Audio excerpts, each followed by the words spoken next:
Então, boa tarde, pessoal que está aí. Boa tarde, Michele. A gente está voltando, né, com a nossa terceira temporada do Bioproto Entrevista. E o nosso tema de hoje é diagnóstico da Covid-19, das diferentes técnicas aos desafios das novas variantes. Nossa convidada é a professora Michele Melgarejo da Rosa, que é graduada em farmácia pela Universidade Federal de Santa Maria, mestre em Ciências Biológicas, Bioquímica Toxicológica pela mesma universidade e doutora em Neurobiologia pelo Leibniz Institute for Neurobiology, da Alemanha. E atualmente Michele é professora aqui do Departamento de Bioquímica da UFPE. Você quer dar um oi para o pessoal, Michele? Oi, gente. E aí? Mais uma vez um prazer estar aqui com vocês. Sempre sou super a favor de passar informação em qualquer horário que seja. Então, obrigada pelo convite. Espero que sirva, né? Ainda um ano depois da gente ter conversado já, Leide, eu espero que a gente ainda sirva um pouquinho para abrir os olhos do pessoal sobre a Covid-19. Com certeza. Michele, antes da gente começar, eu acho que a Glauciana falou que tá um pouco baixo o Pois áudio. é. Tá baixo para tu, minha voz? Para mim, não. Para mim tá tranquilo. Pessoal, vocês podem confirmar se tá ok o áudio da gente para vocês? Por Ou de quem que favor. tá baixo, de repente. Glauciane, que falou aqui, que estava baixo. Qualquer coisa vocês apontam aí se é o meu, se é o de Pronto, ó. moça ou os outros. Disseram que tá ok. Então, Tá vamos lá. ok. Pronto, ótimo. Então, Tá Michele, ok. como o pessoal sabe, nosso Bioproto Entrevista, né, ele é em esquema de entrevista.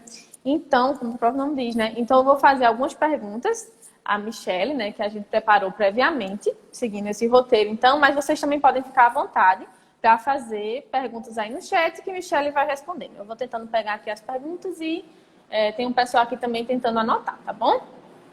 Tá bom. Então, Michele, esse mês nós estamos completando, né, um ano que a Covid-19 chegou aqui ao Brasil. Você pode comentar o que mudou durante esse ano, né, de lá para cá, e como está a situação atual e quais são as expectativas para esse ano? Pois é, Leide, parece mentira, assim. Eu acho que nós somos o único país do mundo que a gente ainda fala de Covid-19 com os números mais altos de que como ela iniciou no Brasil. Então é algo meio que surreal, assim. Ela entra em março de 2020 e hoje a gente ainda tem mais de 1.000 mortes por dia, chegando até 1.900, né? Então, para quem ainda não sabe o que é Covid-19 ou para quem ainda não entendeu o quão ela é patogênica, a gente já tem mais de 11 milhões de casos no Brasil, mais de 265 mil óbitos pela Covid, isso é 0,1% da população brasileira, e não tem nenhuma outra doença que matou tanto em intervalo de tempo tão curto. Então, com certeza, ela não é pouca coisa, né? E ela vem evoluindo, e o vírus evolui junto. Agora a gente tem as variantes do SARS-CoV-2, a gente tem as novas cepas do SARS-CoV-2 e a gente está lutando aí. A ciência ainda tenta lutar cada vez mais, mas agora acho que de forma mais inteligente ainda, né? Porque a gente ainda tem que burlar alguma forma de essas variantes não interferirem no diagnóstico, não interferirem nas vacinas, não interferirem no que a gente já sabe sobre a Covid-19. E tá meio difícil de conciliar tudo junto, né? Então, vários estudos estão saindo agora nesses últimos meses sobre a influência dessas novas cepas do SARS-CoV-2 para o diagnóstico, para as vacinas e para o futuro da Covid-19. O que a gente tem que ficar claro na cabeça da gente é que independente de ter ou não variante, isso era óbvio, todo mundo sabia que iria ter, porque faz parte da reprodução do vírus, né? Um vírus muito infeccioso como esse, ele acaba se proliferando e quanto mais ele passa entre as pessoas, mais ele tem a tendência de se alterar, né, geneticamente.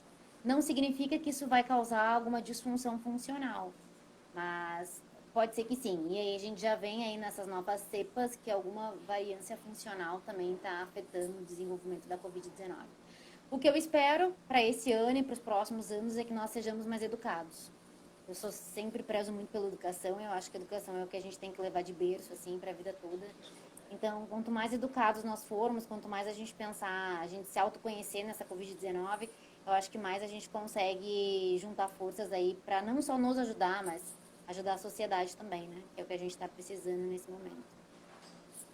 Verdade, Michele. Então, Michele, fala pra gente um pouquinho sobre o que temos atualmente de alternativas de diagnóstico para a Covid-19. Bom, a gente tem diferentes alternativas, né? E aí depende do objetivo de cada teste que é utilizado atualmente pela Covid. Quando a gente fala em teste diagnóstico para a Covid-19, a gente está falando em um padrão molecular preconizado e aceito por agências de saúde, né? E pela Organização Mundial de Saúde, obviamente. Esse teste ele se chama teste de amplificação do vírus em cadeia de polimerase, né? Em tempo real, que é a PCR em tempo real, que é o teste molecular. A gente tem aí a amplificação do material genético do vírus. Então, o que é essa PCR? Por que ela é o teste molecular da Covid-19? Por que ela é esse número que a gente sabe, que eu acabei de dizer, né? A gente tem mais de 11 milhões de pessoas contaminadas pela Covid-19. Como que eu sei que é Covid? Porque eu estou conseguindo ampliar o material genético do SARS-CoV-2 e estou conseguindo realmente positivar e dizer que realmente aquilo que está ali naquela amostra é SARS-CoV-2. O que ela requer, né? A reação em cadeia de polimerase, ela requer um aspirado nasofaríngeo, que você já conhece nessa altura do campeonato, era feito pelo SWAB, né? Que é o popular cotonete. Não é um método invasivo, mas é um método um pouquinho incômodo. E aí, depois dessa retirada desse material nasofaríngeo, a gente tem a extração do RNA do vírus, porque o vírus é um vírus de RNA. E depois dessa extração do material do vírus, a gente tem que fazer uma transcrição para DNA, que é, no caso, que a máquina vai ampliar, né? Então, a gente tem uma parte, uma enzima, que é a transcriptase reversa, que faz essa transferência de RNA para DNA, e aí a PCR, que é um termociclador, vai aumentar, vai expressar mais esse material genético por ciclos diferentes de temperatura, e a enzima específica, obviamente. Então, em tempo real, a gente consegue dizer pelos ciclos de aumento e de reprodução e de aumento da carga viral, a gente consegue dizer se tem ou não a presença do vírus na amostra. Então, esse é o padrão molecular. Qual é que é o ponto ruim da PCR? E demora um pouquinho, né? Demora mais ou menos 24 horas para sair o resultado. Requer pessoas capacitadas para operar essa máquina. É muito caro, os kits são caríssimos, mas é o que a gente tem no momento. Outros testes surgem, obviamente, né? Também via padrão molecular, que também já são preconizados para uso na Covid-19. E aí a gente tem, por exemplo, um teste de amplificação isotérmica, que está sendo lançado agora, que é um teste que não requer a PCR, não requer o equipamento de PCR, mas ele amplifica o material genético também por uma temperatura específica, formando híbridos desse DNA, e aí por uma reação de imunoluminescência, a gente consegue analisar se a amostra está positiva ou está negativa. Então, também já está sendo utilizado. Ele tem uma sensibilidade um pouco inferior que a PCR, mas ele detecta o vírus em 1 hora de teste. Então, ele vem aí para impulsionar um pouquinho o nosso diagnóstico da Covid.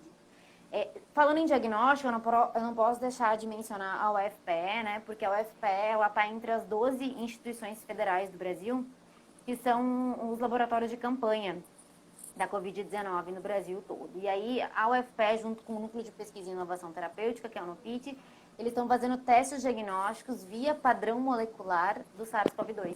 Então, o NUPIT, que é o laboratório pelo qual eu trabalho, a gente já fez mais de 76 mil testes para a Covid-19, tanto para Recife quanto para cidades do interior de Recife, né? Então, a gente está aí no enfrentamento da Covid junto com outras 11 instituições federais. E esses números mostram que tem uma produção em massa, e que quanto mais incentivo a gente tiver para produzir, mais a gente vai produzir, né? Ciência é assim, quanto mais incentivo, mais financiamento, mais resultado a gente consegue garantir. Mas esse é um tipo de teste, né? É um teste que é o preconizado, é o padrão molecular, é o que a gente conhece como quem está positivo, quem está negativo, é via PCR. Os outros testes que a gente vai conversar daqui um pouquinho, que são os testes sorológicos, né? Eles não são alternativa de diagnóstico. Eu não posso dizer que eu tenho ou não Covid-19 por um teste sorológico. Eu posso dizer que eu tenho uma exposição, ou que eu já tive uma exposição pelo vírus em algum momento da minha vida. Também não sei se foi agora, também não sei se é o SARS-CoV-2. Por isso que ele não é um teste que eu posso confirmar o diagnóstico, né? Então, PCR é o nosso único teste diagnóstico que a gente tem atual pela Covid-19. Ô, Michele, uma curiosidade minha. Como é que está sendo essa questão dos exames? Está rolando muito falso negativo? Porque, ultimamente, eu tenho visto uma galera falando que tá com falta de olfato, paladar, tá com todos os sintomas assim clínicos e o PCR dá negativo, por exemplo. Você pode dar uma esclarecida para a gente o que pode acontecer nesses casos? Como é que está sendo tratado esses casos? Claro, como qualquer um outro teste, né, a gente tem uma percentagem de falsos positivos e falsos negativos também pela PCR. Qual que é o padrão ouro da PCR? Que tem a sensibilidade de mais de 90%. É quando tu começa os sintomas, no terceiro dia dos sintomas, ao 12º dia de sintomas, né, depois do início dos sintomas, que é o melhor padrão de detecção da PCR. Então, se tu tá fora dessa janela sorológica, 1, 2 dias ou mais do que 12 dias de sintomas, aí a percentagem de falsos positivos e negativos ela aumenta um pouquinho, tá? O que acontece também é que em alguns lugares, essa PCR ela usa primers diferentes, né? Iniciadores diferentes para o vírus. No caso do PIT, por exemplo, ele usa 2 primers, então tem a sensibilidade maior, porque não detecto só um padrão do vírus, detecto 2 padrões do vírus. Então é muito mais difícil de dar um resultado falso negativo ou falso positivo. Alguns outros lugares vão só com um padrão, e aí, claro, aumenta a facilidade, né, de dar um erro aí no processo de amplificação do material genético. Então, depende do tipo de kit que tu está utilizando e depende também, obviamente, dos teus padrões de dias de sintomatologia, né, de infecção para Covid-19. E, obviamente, essa PCR eu esqueci de mencionar antes, mas a gente precisa mencionar porque, assim, o diagnóstico, Leide, ele deve ser feito o quanto mais gente conseguir se testar, melhor, né? Porque a gente tem um padrão epidemiológico da doença. A gente tem nossa obrigação saber como é que está o desenvolvimento da doença no nosso país e na nossa cidade. Então, a única forma da gente conseguir mapear epidemiologicamente como está a evolução da doença é via diagnóstico molecular da Covid-19.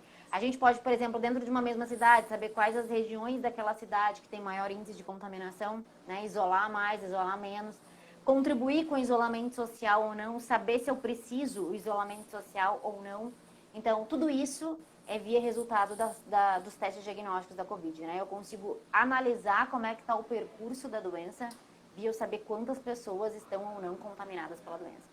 Caso tu apresenta sintomas e o resultado deu falso negativo ou deu negativo, repita o teste, né? Tenta repetir o teste em PCR depois de 3, 4 dias e veja se os sintomas, se o resultado continua negativo. Talvez tu possa estar dentro de uma janela sorológica que ainda não foi detectada pela PCR.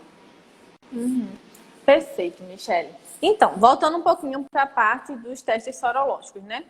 O que é que eles identificam e por que não servem como diagnóstico? Então, serológico é bem interessante, né? Infelizmente, eles vêm sendo utilizados por várias cidades, inclusive do interior, e principalmente do interior, como medida de diagnóstico da Covid-19, e isso a gente não tem dado científico que comprove a sua eficácia para essa afirmação. O teste sorológico, ele nada mais é do que detectar a presença de anticorpos no sangue, né? Um teste que vai detectar a presença de proteínas do vírus no teu corpo, no teu sangue. O que são anticorpos, para quem não sabe? Anticorpos são maneiras que o nosso corpo encontra de nos defender contra um agente invasor. E nesse caso, o vírus SARS-CoV-2. Então, quando a gente se infecta com o vírus, a gente ativa a nossa resposta imunológica porque é algo que é diferente, né, do que o meu sistema imune reconhece. Não é reconhecido pelo meu corpo. E aí a gente acaba por desenvolver resposta imunológica do tipo humoral e do tipo celular. Celular são aquelas linfócitos T que são bem comuns em vacina, porque vacina detecta, o vírus entra dentro da célula e o linfócito T consegue detectar parasitas intracelulares, o que o linfócito B não consegue. Então, o linfócito T, ele está ali para ativar a tua resposta imune, para chamar as células, para englobar aquele agente invasor e expulsar do teu corpo, tá? O linfócito B, eles já são as nossas células que vão produzir anticorpos, nossos plasmócitos que vão produzir anticorpos, que são células que reconhecem porções seletivas daquele vírus e ficam armazenados no nosso corpo para quando no futuro eu tiver uma contaminação por aquele vírus, eles ficarem ativados e me defenderem contra aquilo ali, porque eles já foram expostos. Então, quando a gente se contamina por um agente estranho, seja um vírus, uma bactéria ou o que seja, ou uma felpa mesmo no dedo, a gente acaba por desenvolver esses mecanismos imunológicos para nos defender contra aquilo ali e para não deixar que aquilo fique agressor para o meu corpo, né? E esses testes sorológicos avaliam isso aí, a capacidade do teu corpo de produzir essas células de resposta, células de memória. Entretanto, os testes de anticorpos, eles não necessariamente vão detectar a presença do vírus no teu corpo, e sim talvez a presença de um outro vírus da família do coronavírus, ou apenas vão dar uma ideia de exposição a esse vírus em algum tempo da tua vida.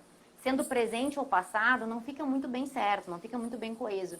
Então, eu não consigo realmente dizer que eu tenho vírus no meu corpo. Eu tenho, na verdade, a produção de anticorpos daquele vírus, que eu posso ou não ter sofrido a presença dele. E esse teste sorológico, ele tem uma janela de positivo ou negativo, ou de falsos positivos e negativos, muito superior ao PCR, né? E também os anticorpos, eles começam a ser produzidos depois do sétimo, depois do quinto dia de exposição ao vírus. Então, a gente tem toda uma janela sorológica muito mais pequenininha. A gente começa a detectar, produzir anticorpos no quinto, sexto, sétimo dia, ele dura mais ou menos 3 semanas, e alguns ficam por mais tempo, obviamente, que são os anticorpos de memória. Mas dentro dessa janela sorológica eu não detecto o vírus. E aí aumenta as chances de ter um resultado falso positivo ou falso negativo, né? Só para lembrar, quem não sabe como o anticorpo age, que depois se a gente for falar de vacina isso vai ser importante, o anticorpo ele age de 3 formas, né? Uma forma é neutralizar, é uma forma mecânica. Ele se liga na célula onde aquele antígeno iria se ligar, impede a entrada do antígeno na célula, ou seja, impede a entrada do SARS-CoV-2 na célula. Uma outra forma é ativar o sistema de complemento, que vai complementar a resposta imune, que vai trazer mensagem para aquelas células, para que citocinas, para que aquele agente invasor não consiga progredir no teu corpo e aí, através de mecanismos de fagocitose, expulsar aquele agente invasor do teu corpo. E ainda tem a terceira fase, que é chamar células, né? Macrófagos, neutrófilos, que é para ajudar a garantir uma resposta imune mais eficaz. Então, o que o anticorpo faz, ele é isso. Ele é tentar de formas diferentes ajudar a combater teu corpo contra um agente estranho. Nem sempre ele consegue, né? O que é o caso da infecção. Quando se dá uma infecção, significa que por mais que eu possa ter um anticorpo de memória, ele não conseguiu resguardar o teu corpo 100%, né? Frente àquele patógeno. Mas é isso. Então, é um monitoramento, né, da doença. É um dado epidemiológico que a gente tem com os testes sorológicos, mas não consigo dizer que é um teste de diagnóstico da doença.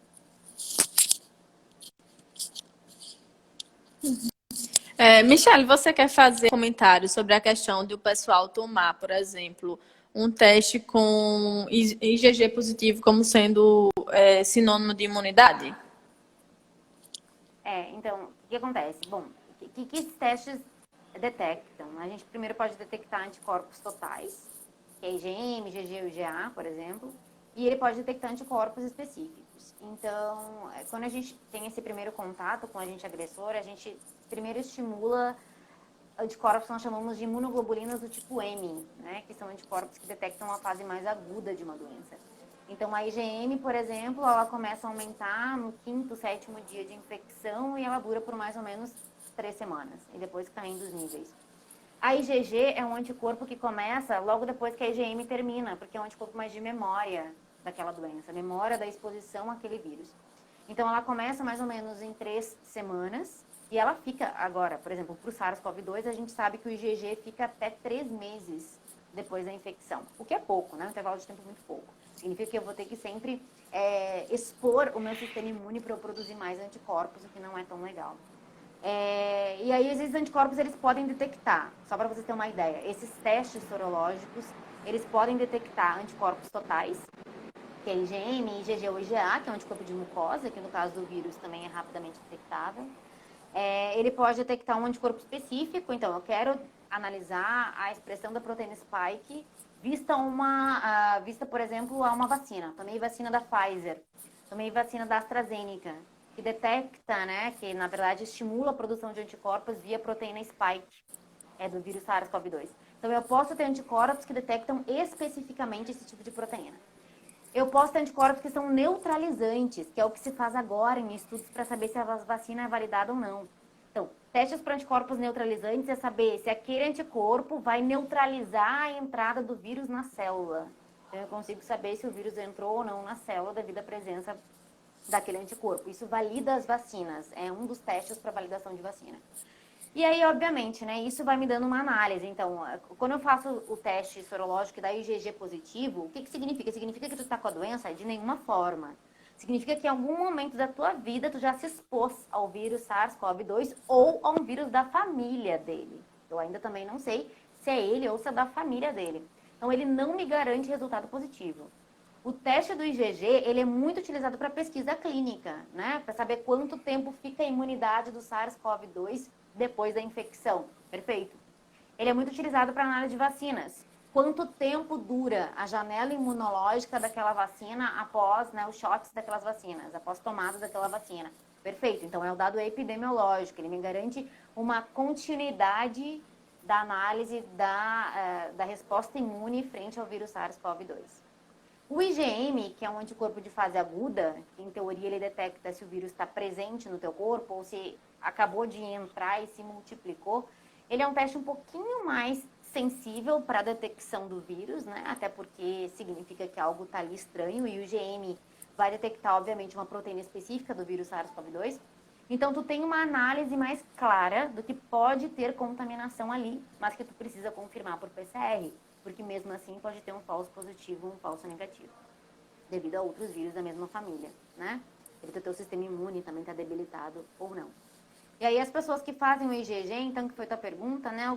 O IgG positivo não significa que tu está positivo para a Covid-19, mas significa que tu já se expôs a esse vírus em algum momento ou um vírus muito semelhante a ele, tá? E significa também que, em teoria, ele já teve seu ciclo replicativo no corpo, né? E que ele só deixou uma memória imunológica. Não significa que tu é infectante, mas para te comprovar isso aí, só o teste de PCR para garantir ou não, né? Se a pessoa está ou não contaminada pela Covid-19. Perfeito, Michele. Então, a gente está acompanhando, né, as pesquisas do NUPIT, nesse sentido da Covid, né? E vimos que está em validação uma nova forma de diagnóstico da Covid-19 pela saliva. Que tipo de teste é esse? Tu pode falar um pouquinho mais? Isso. Só lembrando que o teste da PCR em tempo real, ele também pode ser feito pela saliva, tá? A diferença do teste da PCR pela saliva é que ele não tem extração de RNA. E aí ele perde um pouquinho a sensibilidade quando comparado com a amostra, com o aspirado nasofaríngeo, tá? Mas aí pensando nesse gancho, né? Então, pensando, né, o NUPIT ele está engajado tanto no diagnóstico da Covid-19 quanto na pesquisa, né? Contra a Covid-19, obviamente. E aí uma das alternativas inovadoras que foi lançadas por um professor da Universidade Federal de Uberlândia, que é o Luiz Gulat, e todos esses laboratórios de campanha da Covid-19, que eu falei que a UFPS encontra também, eles estão aí numa tentativa inovadora de diagnóstico para a Covid-19 e também para pesquisa, que é o método de diagnóstico detectado, que vai detectar o vírus SARS-CoV-2 na saliva de pacientes. Então, esse método, ele nada mais é, ele não é um método de PCR, ele é um método diferente. Ele é um método que requer inteligência artificial e raios ultravermelhos para detectar padrões moleculares desse vírus. Então, a amostra de saliva está lá, ela é bem menos invasiva, ela é bem menos dolorida do que o suave nasofaríngeo. E aí tu consegue, através de 2 ml de saliva, mais ou menos, extrair esse material genético dali, se tiver material genético do vírus, colocar dentro de uma máquina de raios infravermelhos, vai passar um prisma, né? Um prisma vai incidir raios sobre essa amostra. A amostra vai passar por um processo de vibracional ali, de mudança molecular, e aí o aparelho capta essa mudança molecular, que cada vírus, cada bactéria, cada anticorpo tem um padrão molecular seletivo, né? Tem um peso molecular seletivo. Então, essa metodologia, ela capta esse padrão molecular seletivo que cada antígeno tem, anticorpo tem, e analisa através de um gráfico. E esse gráfico vai gerar um logaritmo, que é um logaritmo para o vírus SARS-CoV-2. E aí a gente tem uma análise se as amostras estão positivas ou não para a Covid-19. A gente está em fase de validação, então a gente precisa de mais de 4.000 amostras de saliva de pacientes que estão vindo do interior de Recife e de Recife.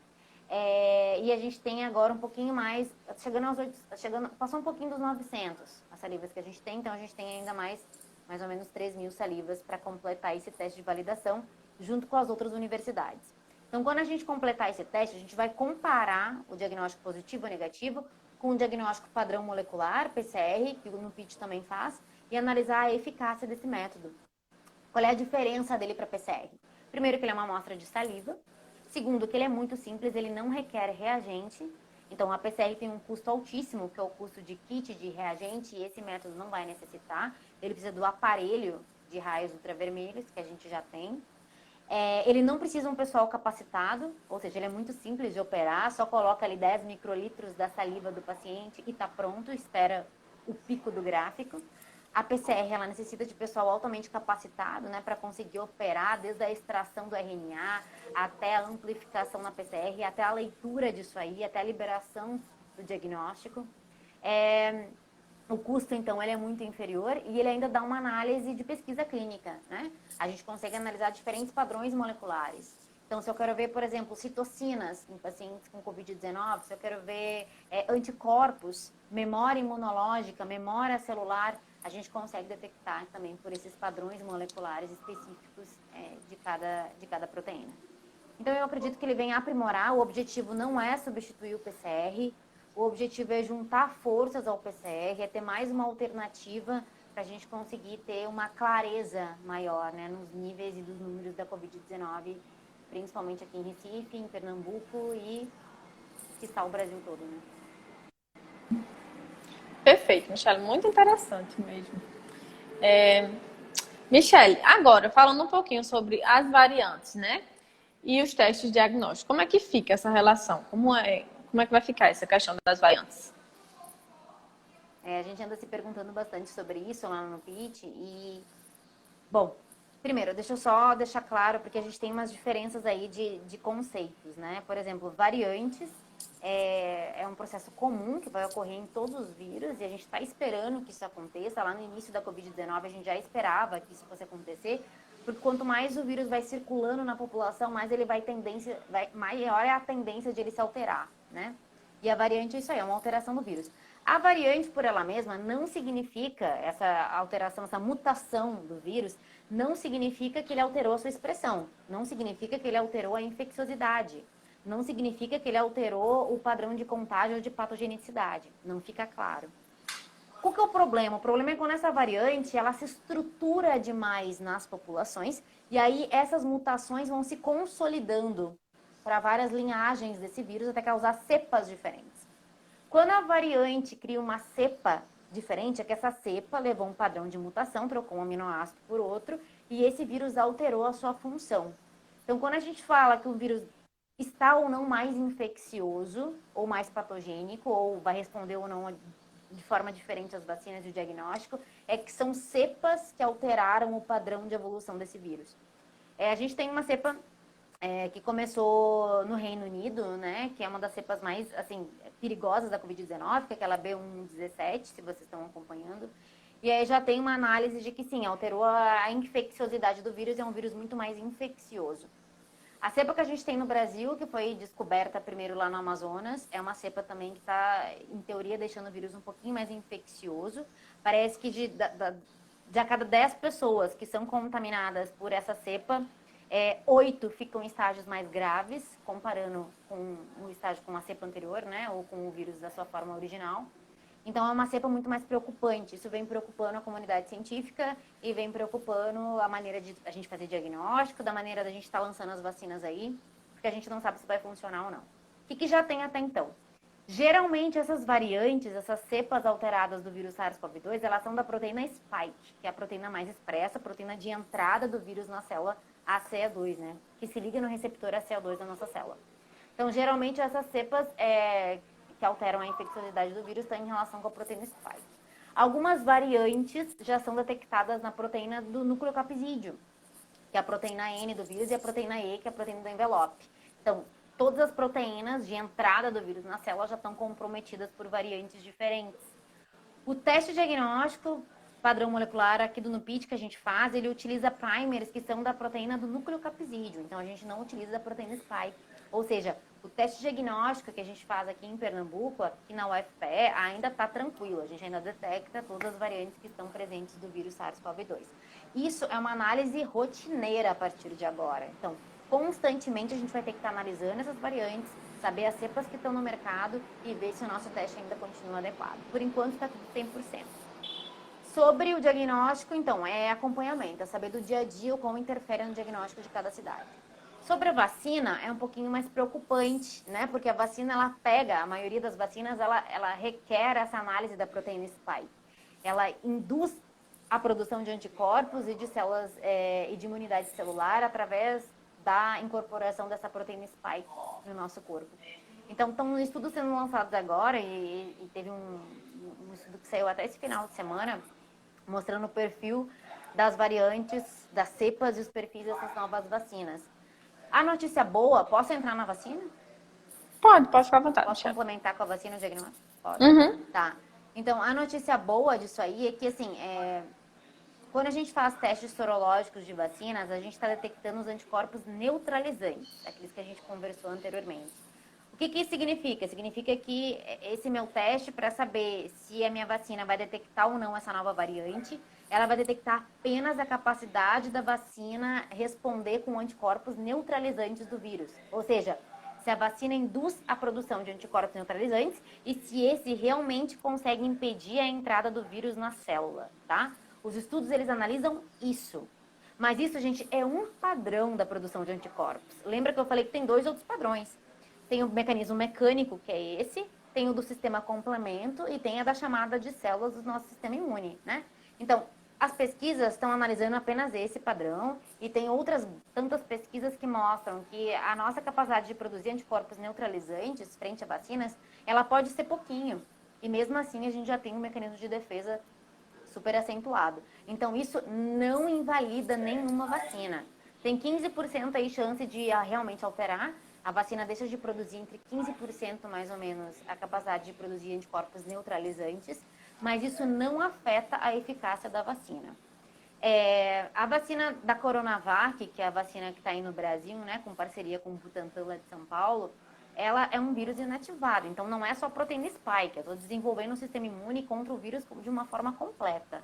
Logo, é muito mais difícil essa vacina ser alterada por variantes diferentes ou por cepas diferentes.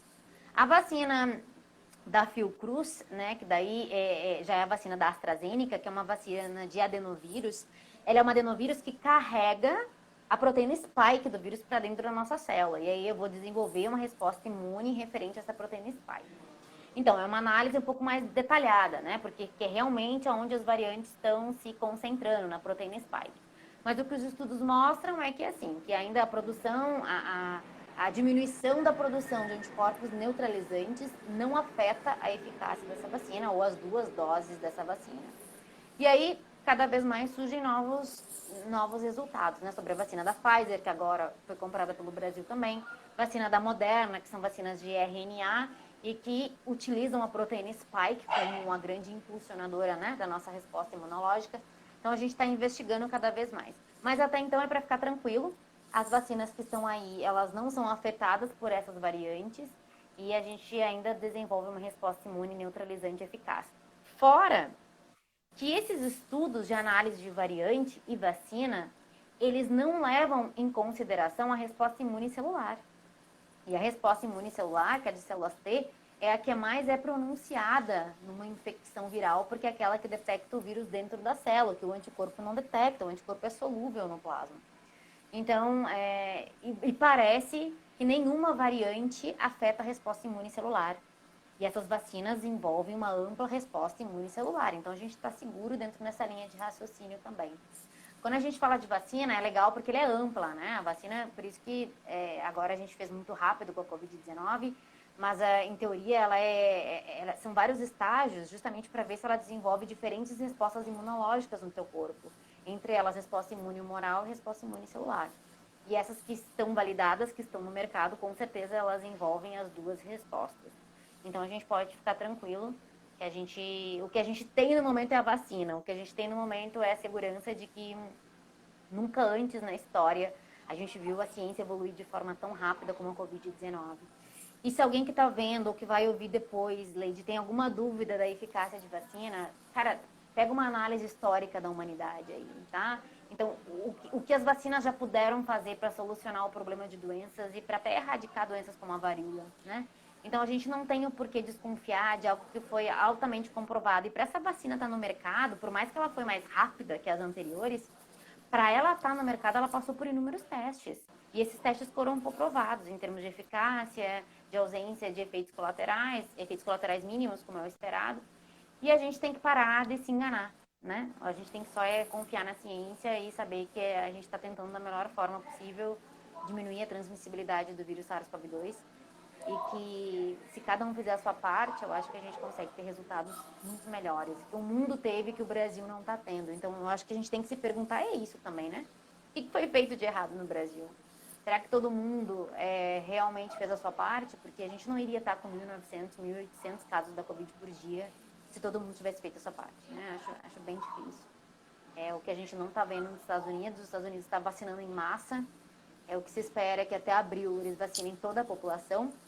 A gente tem hoje no Brasil 8 milhões, um pouco mais de 8 milhões de pessoas vacinadas. Isso é quase 4% da população.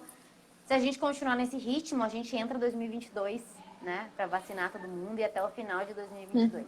Então a gente tem que ampliar um pouquinho aí a nossa vacinação para conseguir conter a Covid-19 ou a gente vai continuar em isolamento social pelos próximos anos. Eu não lembro ao certo, eu acho que eu tinha ouvido que são 2 milhões vacinados nos Estados Unidos por dia.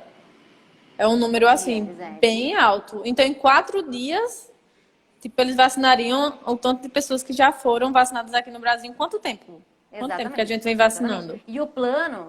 E o plano agora é vacinar 4 milhões por dia. Então, lá, né? Isso que a expectativa é terminar em abril, né?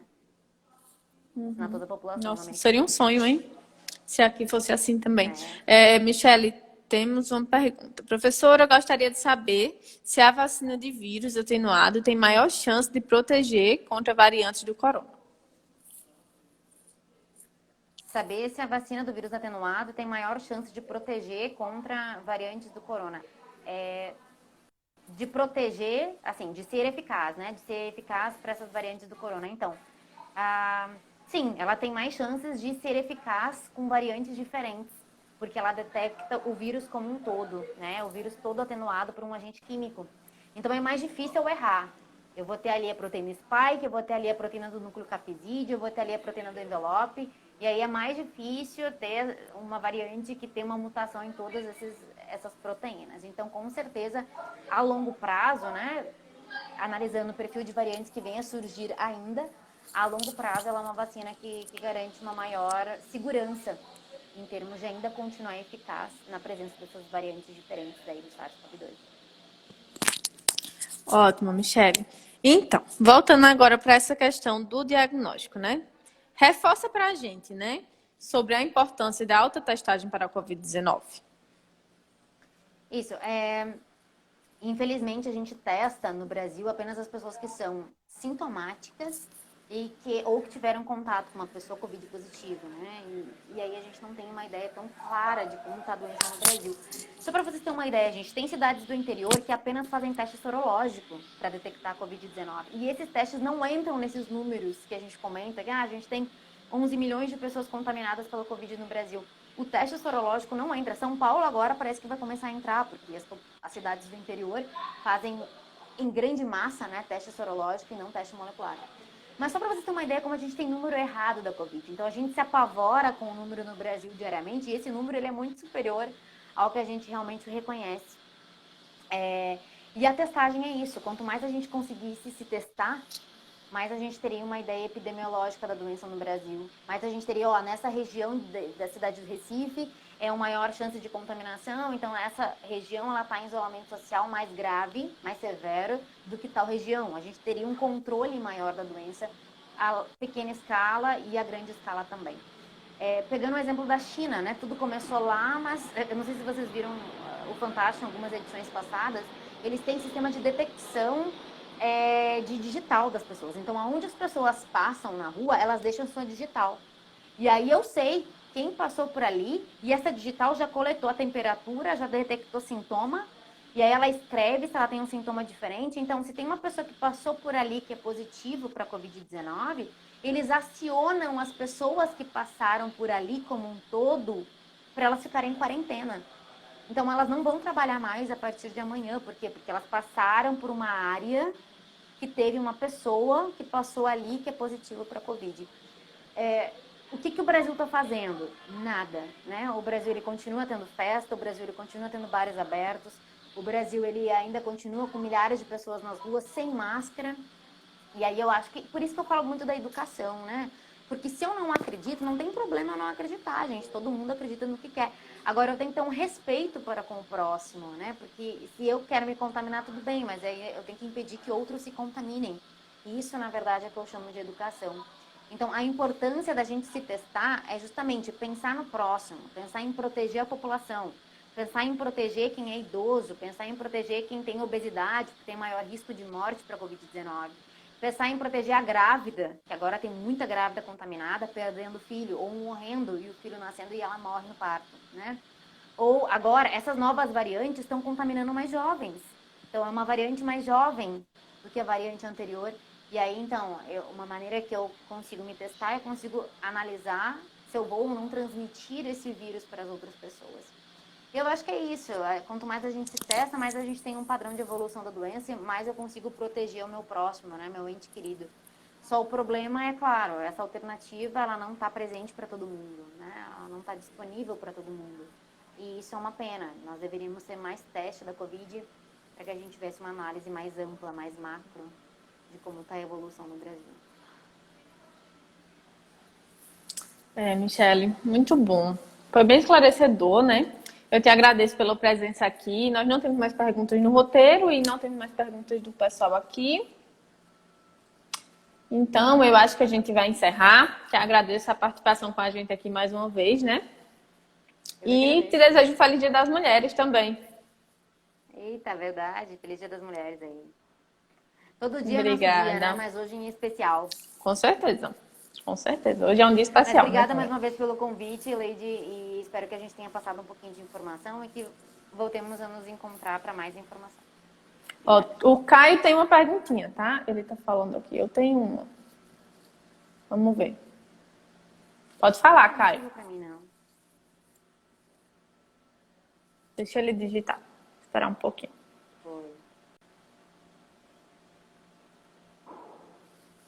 O Caio é aquele aluno que sempre foi super atento na escrita, nas perguntas, em querer aprender. Faz tempo que a gente não se encontra, mas pelo visto ele continua da mesma forma. Que bom. Ele deve estar aí digitando alguma pergunta. Agora vai ter que perguntar, Caio. Ó, tem mais uma também. Pode perguntar, pessoal. A gente tem um tempinho aqui ainda.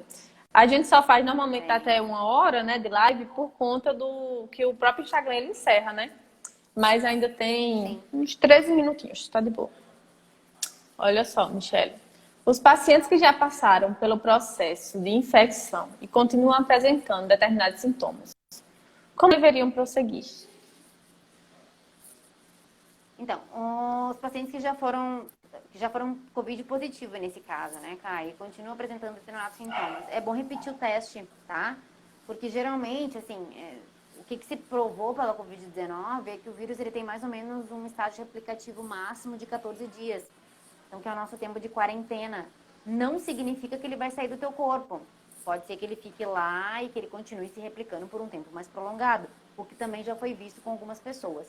Então, o aconselhado nesse caso é repetir o teste, ver se ainda está Covid positivo, para continuar em isolamento social. Enquanto apresentando sintomas, o isolamento continua da melhor forma possível, tá? Respeitando sempre as pessoas da família, as pessoas que moram contigo e, claro, né, as pessoas ao teu redor da rua também.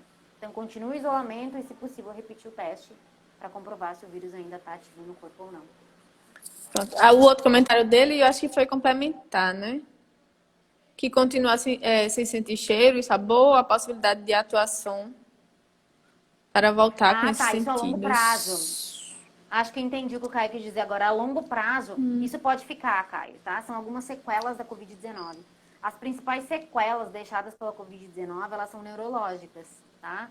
Então, essa perda do olfato e perda do paladar, que são comuns sintomas de contaminação pela Covid, tem pessoas que ficam por 3 meses, por 6 meses, com um olfato e paladar ainda diferente do normal. Aos poucos ele vai voltando, né? O que se espera é que aos poucos vai voltando, mas ainda fica, por exemplo, um gostinho de fumaça, um cheiro de fumaça, um cheiro incômodo, não consegue distinguir muito bem se é doce ou salgado. Então ainda tu tem essa linha tênue, que ela pode perdurar por um tempo maior. Por que isso? Porque quando o vírus te contaminou, ele entrou na tua célula e ele desenvolveu uma sinalização celular, né? Essa sinalização, ela envolveu tanto a cascata inflamatória quanto o sistema de neuromodulação. E aí, uma vez que tu alterou essa neuromodulação, para voltar a funcionar como ela era normalmente, isso requer um tempo um pouquinho mais expressivo do teu corpo. Por isso que às vezes a gente mantém por um intervalo maior os sintomas. Principalmente os neurológicos, mas pulmonares, obviamente, também pode acabar comprometendo um pouquinho mais o pulmão, né? Pronto. Michele, tem aqui a outra pergunta. Michele? Oi, pode falar. Oi. A outra pergunta foi: professora, qual a importância de se controlar a disseminação do vírus? É por isso que no Brasil tem tantas variantes? Sim, acho que foi isso. Isso, E é um dos motivos. É um dos motivos. O descontrole, né, da disseminação do vírus é o que leva ao aumento dessas variantes aí que a gente vê no Brasil. Por isso que eu estou vendo várias palestras mundiais agora, internacionais, e aí eles sempre comentam no Brasil, né?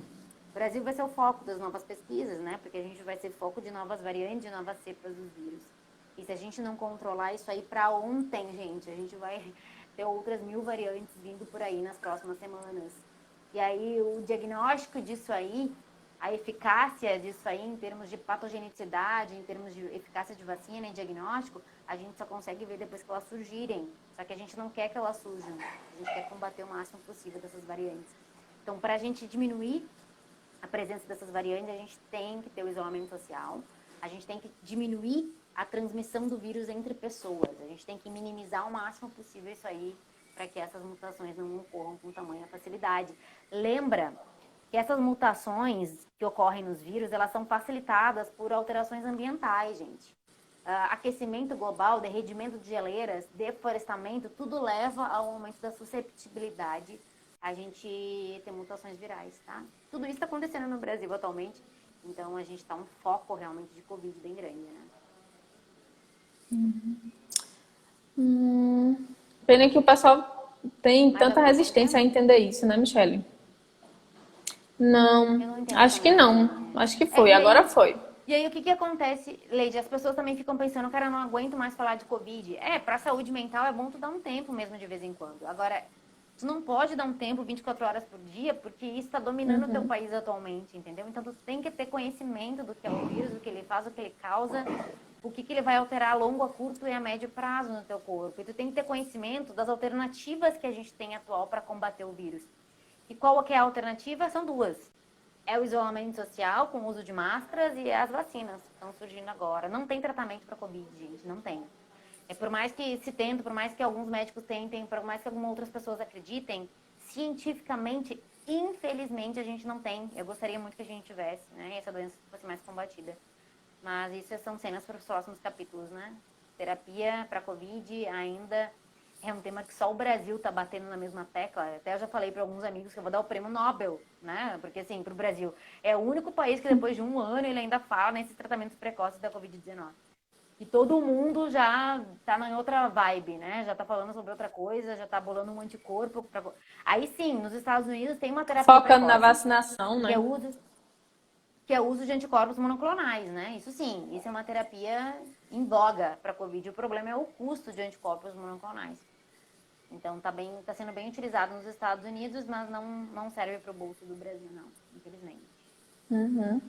Michele, a Natália está perguntando por que no Brasil continua tendo tantas mortes. Eu acho que é por isso, né, Natália? Faltou várias linhas de frente no Brasil, mas eu acho que eu vou apontar a principal como a nossa mesmo de não se conscientizar, né, com os problemas da humanidade e não se espelhar no que aconteceu antes lá fora.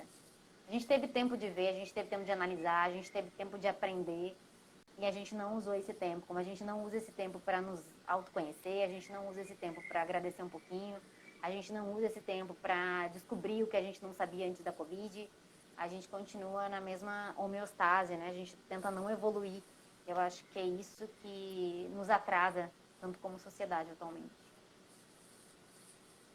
É verdade, Michelle. Não tem mais mortes em um ano, não tem. Não tem por causa de tudo aquilo que eu falei. Ele tem esses controles altamente sensíveis de pessoas contaminadas, eles testam. Todo mundo é testado em um ano. Não tem uma pessoa que não foi testada, sintomático ou assintomático, foi testado. E aí a gente não está falando em cidade pequena, né, gente? Nem país pequeno. A gente está falando em 2 bilhões de habitantes, que é o que tem a China. Então, temos muito a se pensar e aprender com eles também. Realmente, Michelle, muito a aprender mesmo.